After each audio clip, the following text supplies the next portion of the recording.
اب آپ بتائیں بغیر فقہا کے اور فقہ کے کیسے آپ ڈیسائیڈ کر سکتے ہیں کہ یہاں پہ کیا مطلب ہے؟ آپ کو کسی ایک کو فالو کرنا پڑے گا. یہ ایک میں نے چھوٹی سی مثال دی ہے، اس طرح آپ کو بہت سی مثالیں ملیں گی جس سے آپ کو یہ پتہ چل جائے گا کہ آپ صرف قرآن کو ٹرانسلیشن کے ساتھ پڑھ لیں یا خود جو ہے عربی سے سیکھ لیں، آپ کو کسی عالم کی ضرورت نہ پڑے، کسی مفسر کی ضرورت نہ پڑے، کسی اسکول آف تھاٹ کی ضرورت نہ پڑے، کسی جو ہے اصول تفسیر، اصول حدیث اور اصول فقہ کی ضرورت نہ پڑے. یہ بہت ہی بچکانہ سی وہ چیز ہے، یعنی یہ بہت ہی جو سپرفیشل نالج رکھتا ہے اسلام کا، میں سمجھتا ہوں کہ اس کے ذہن میں یہ چیز آتی ہیں. کتنی آیتیں قرآن کریم کی ایسی ہیں کہ جس کے پس منظر کو آپ نہیں جانیں گے، اس کی شان نزول کو نہیں جانیں گے، تب تک آپ کو اس کی میننگ سمجھ میں نہیں آئے گی.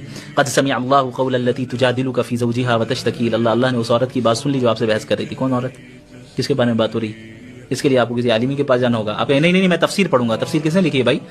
عالمی نے نہ لکھی ہے. تو اچھا، اب اگر صرف کتاب کو پڑھ لینا کافی ہوتا تو نبی کو بھیجنے کی کیا ضرورت تھی؟ صرف قرآن آ جاتا. اللہ نے قرآن کے ساتھ نبی کو بھیجا.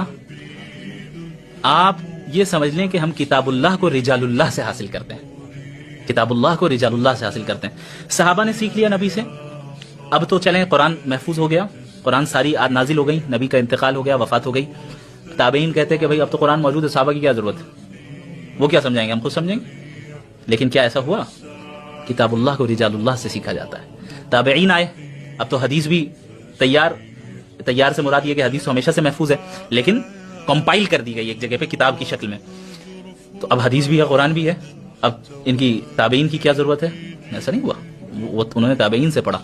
تو یہ سلسلہ عہد نبوی سے آج تک چل رہا ہے. اب پتہ نہیں 1400 سال کے بعد کس کے اوپر وحی نازل ہو رہی ہے کہ جو ہے وہ کہے کہ بھائی ان کی ضرورت ہی نہیں ہے ہمیں. یہ تو بہت ہی سپرفیشل جو جس کا لیول ہو انٹلیکچوئل اور دین کے علم کے اعتبار سے، وہ اس طرح کی باتیں کر سکتا ہے. ورنہ قرآن کا اصول تو یہی ہے کہ بھائی ہم اللہ کے دین کو اللہ کے بندوں